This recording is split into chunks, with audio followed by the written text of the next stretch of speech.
हे कुछ व्हाट्सअप। हे व्हाट्सअप यार, एक काम कर यार, मुझे नितिन का चैनल बता दे यार। मुझे बता, मैं हेल्प कर दूंगा। चलो मुझे बताइए फोटोग्राफी के बेसिक्स क्या होते हैं और ये एक्सपोजर ट्रायंगल क्या होता है। Love triangle, exposure triangle, triangle या exposure triangle, love exposure love exposure love. Nitin का चैनल, इट्स नितिन, राइट। यही तो मैं ढूंढ रहा था।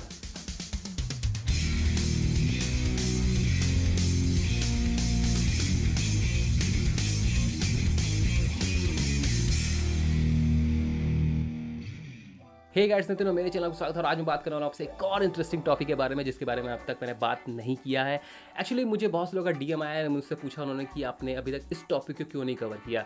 एंड आई थॉट मैंने आपको फोटोग्राफी के बहुत सारे स्किल्स, ट्रिक्स, टिप्स, बहुत सारी चीज़ें बताई हैं, बट मैंने इस टॉपिक को कवर नहीं किया है। एंड वो है basics of photography. Yes, basics of photography बहुत ज़्यादा इंपॉर्टेंट है आपके लिए जानना, क्योंकि ये एक तरह से एक फाउंडेशन है फोटोग्राफी का। अगर आप इसको जान जाओगे तो जो मैं आगे जो ट्यूटोरियल्स में बताता हूँ या जो मैंने प्रीवियस ट्यूटोरियल्स को बताए हैं, तो स्पेशली जो बिगनर्स हैं या जिनको फोटोग्राफी में भी इंटरेस्ट है बट उनको फंक्शंस नहीं पता है कैमरे के क्या हैं, तो उनके लिए जो ट्यूटोरियल है बहुत ज़्यादा हेल्पफुल है। तो इस वीडियो को पूरा देखिएगा एंड कोशिश मैं करूँगा कि मैं यहाँ पे जो आपका एक फाउंडेशन है उसको क्लियर कर दूँ, ताकि जो भी मैंने जैसा कहा कि आपको मैं कोई भी अगर जो फ्यूचर में नेक्स्ट वीडियो में बनाऊंगा या ट्यूटोरियल को मैं बनाऊंगा तो आपको ईजिली वो समझ में आ जाए। सो बेसिक्स ऑफ फोटोग्राफी में जो सबसे इंपॉर्टेंट एलिमेंट्स हैं वो होता है आपका shutter speed, aperture, ISO and जो इनका कॉम्बिनेशन होता है यानी कि एक्सपोजर ट्रायंगल, वो सबसे ज़्यादा इंपॉर्टेंट होता है। एंड अगर आप इनकी वैल्यूज़ को एडजस्ट करना सीख जाओ, यानी इनकी वैल्यूज़ को आप बैलेंस करना सीख जाओ, तो आपका जो एक्सपोजर है यानी जो आप पर्टिकुलर पिक्चर्स लेते हो वो बहुत ही करेक्ट रहेगा। यानी आपका जो एक्सपोजर है वो हर टाइम एकदम करेक्ट आएगा। बट जो मैं यहाँ पे हमेशा बात कर रहा हूँ आपसे, एक्सपोजर करेक्ट आना या करेक्ट नहीं आना, इसका मतलब क्या है? तो आपका सब्जेक्ट कैमरा सेंसर से कितनी देर एक्सपोज हुआ या फिर आपकी जो सेंसर है उसमें कितनी अमाउंट ऑफ जो है लाइट उसमें गई है या फिर उसने हिट किया है सेंसर को, इसको बोलते हैं एक्सपोजर। सो इस लाइटिंग को या फिर जो भी एक्सपोजर है उसको कैलकुलेट करने का तरीका क्या होना चाहिए। लाइक आपका कैमरा कैसे मेजर करेगा कि कितनी लाइट उसमें गई है या फिर कितना लाइट कम गई है या कितनी लाइट ज़्यादा गई है, ये कैसे मेजरमेंट होगा। तो इसको मेजर करने के लिए जो कैमरे के पास टेक्निक होता है या खुद का उसकी स्केल होता है। तो अगर आप डीएसएलआर यूज़ करोगे, अगर मॉडर्न कैमरे की बात करूँ तो लाइक अगर आप सेलफोन देखो या फिर आप मिररलेस कैमरा देखो तो उसमें मीटरिंग का कोई मोड नहीं होता। उसमें डायरेक्ट आप जैसा आपकी ह्यूमन आई की तरह वो काम करता है। लाइक आप जैसे देख रहे हो कि एक्सपोजर कितना ज़्यादा है तो आप उस हिसाब से डायल को अपने शटर स्पीड या जो भी अपर्चर उसको घटा बढ़ा के आप एक्सपोजर को करेक्ट कर सकते हो। बट आप ट्रेडिशनल डीएसएलआर की बात करो तो उसमें जो टेक्निक था वो था आपका मीटरिंग, यानी कि जो आप देख सकते हो स्केल। तो स्केल में आप देखोगे तो एक साइड आपका होता है डार्क साइड यानी कि जो आपका माइनस वाला वैल्यू है, और एक साइड आपका होता है पॉजिटिव वाला यानी कि जो ब्राइट साइड वाली वैल्यूज़ है। एंड बीच में होता है आपका जीरो यानी कि जो करेक्ट जो आप कह सकते हो एक्सपोजर पॉइंट होता है। तो जो भी आपके जो ये शटर स्पीड है, अपर्चर है या फिर आईएसओ है, ये तीनों जो पिलर्स हैं आपके एक्सपोजर ट्रायंगल के, ये सारे मिल के क्या करते हैं, जो आपका एक्सपोजर है उसको बीच में करेक्ट रखने की कोशिश करते हैं। क्योंकि आइडली जब भी हम फोटो क्लिक करते हैं तो कोशिश करते हैं जो आपका एक्सपोजर है वो मिडिल में रहे, तो यानी कि आपका जो एक्सपोजर है वो बोलते हैं करेक्ट है। सो अगर आप आगे धीरे धीरे फोटोग्राफी सीखते जाओगे तो आप देखोगे कि कैसे कई बार अंडर एक्सपोज फोटो क्लिक करना या फिर ओवर एक्सपोज फोटो क्लिक करना भी जरूरी होता है। बट फिलहाल हम यहाँ बात करें ट्रेडिशनल जो एक बिगनर्स हो, यानी आपको जब भी फोटोग्राफी सीखना है तो उस कंडीशन में आप जो भी आपको पिक्चर क्लिक करनी है आपको कोशिश करना है जो वैल्यू है एक्सपोजर की वो मिडिल में रहे, यानी कि वो बैलेंस रहे। तो इन लाइट्स को मेजर करने का क्या टेक्निक है, यानी कि आप कैसे मेजर करोगे कि जो लाइट है यानी जो एक्सपोजर है वो कितना ज़्यादा है, उसका अमाउंट कैसे आप तय करोगे। तो उसको तय करने का तरीका होता है स्टॉप्स। आप बोलते हैं स्टॉप्स में तय करते हैं, यानी कि एक स्टॉप, दो स्टॉप, इस तरह से हम बात करते हैं, वो कैलकुलेट करते हैं लाइट के अमाउंट को।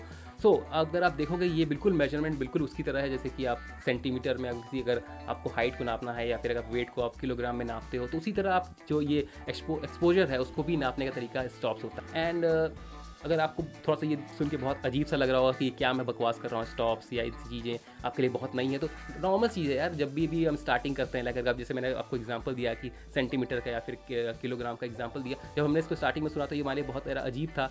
बट धीरे धीरे हम इसके लिए यूज टू हो गए ना, अब हम इसके लिए बहुत कूल है, हमें बहुत ईजिली पता है। लाइक 1 मीटर में कितने सेंटीमीटर, 10,000। एनीवे, हमें मतलब नहीं करना है कि जान के कि क्या होता है, बट जो भी चीज़ है आप धीरे धीरे इसकी यूज टू हो जाओगे। जितना ज़्यादा इसको प्रैक्टिस करोगे आप उतना ही आपको इजीली समझ में आ जाएगा कि स्टॉप्स होते क्या हैं। सो जो भी आप एक्सपोजर ट्रायंगल में चेंजेस करते हो उससे आपके एक्सपोजर में भी वो चेंज आता है। लाइक अगर आप अपने एक्सपोजर ट्रायंगल में उसको प्लस की तरफ बढ़ाओगे तो आपका जो एक्सपोजर है वो ओवर एक्सपोज होना स्टार्ट हो जाएगा। अगर आप इस चेंजेस को डाउन करोगे यानी नेगेटिव में डालोगे तो आपका पिक्चर अंडर एक्सपोज होना स्टार्ट हो जाएगा। सो ये जो चेंजेस होते हैं, ये चेंजेस जो जैसे मैंने कहा स्टॉप्स में होते हैं, तो ये हमेशा डबल के फॉर्म में होते हैं। यानी कि अगर आप कोई भी चेंजेस कर रहे हो तो वो डबल के फॉर्म में होगा, यानी कि आपको वो एक स्टॉप मूव करेगा।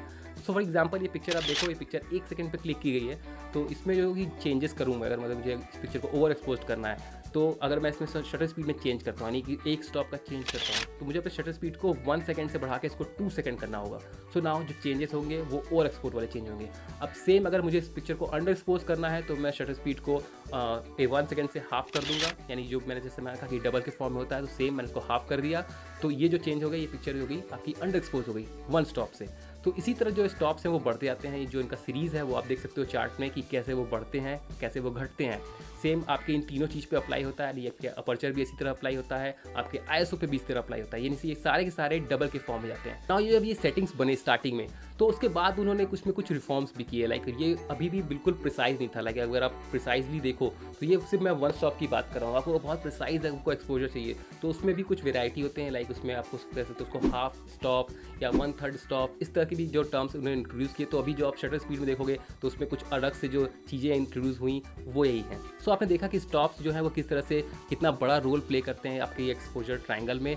नाउ अब जो इंपॉर्टेंट टर्म्स हैं, यानी आपके जो जैसे मैंने आपसे कहा कि जो आपका शटर स्पीड है, आईएसओ है, अपर्चर है, इनको कैसे आपको यूज़ करना है, इनको कैसे आपको मूव करना है, ये बहुत इंपॉर्टेंट है। बट वो मैं इस वीडियो में नहीं बनाऊंगा क्योंकि ये वीडियो ऑलरेडी बहुत लंबी हो चुकी है। तो ये मैं चाहता नहीं कि अगर मैं इसको यहाँ पे डिस्क्राइब करूँ तो वीडियो और लंबी हो जाए। तो मैं इसको सेपरेट जो है अपना पार्ट 2 में कवर करूँगा। वहाँ पे आपको बताऊँगा कि शटर स्पीड का जो रोल क्या है, उसको कैसे आप यूज़ कर सकते हो क्रिएटिवली, सेम अपर्चर के लिए एंड सेम आईएसओ के लिए उसको आप कैसे यूज़ कर सकते हो एंड कैसे अपनी पिक्चर को ऑसम बना सकते हो। तो चैनल को सब्सक्राइब करना तो मत भूलना एंड बेल नोटिफिकेशन को तो बिल्कुल दबाना मत भूलना, क्योंकि जैसे ही मैं वीडियो अपलोड करूँगा नेक्स्ट वाला, आपको ईजिली पता चल जाएगा। तो प्लीज़ कनेक्ट रहना चैनल से। और जो आप जो सीरीज़ चल रही है, जो मेरी जो पार्ट 1 एंड पार्ट 2 वाली है, ये आप दोनों देखना, तो आपका जो फाउंडेशन है यानी फोटोग्राफी का वो क्लियर हो जाएगा। एंड जैसे मैंने कहा कि अब मैं जो नेक्स्ट वीडियो बनाऊंगा तो आपको ईजिली फोटोग्राफी समझ में आ जाएगी। तो आपको वीडियो पसंद आया, वीडियो को लाइक करना तो बनता है, फोटोग्राफी के ट्रिक्स एंड न्यूज़ के लिए चैनल सब्सक्राइब करना तो बहुत ही ज़्यादा बनता है। इसी साथ में मिलता हूँ आपको नेक्स्ट एपिसोड में, तब तक के लिए बाय, पीस।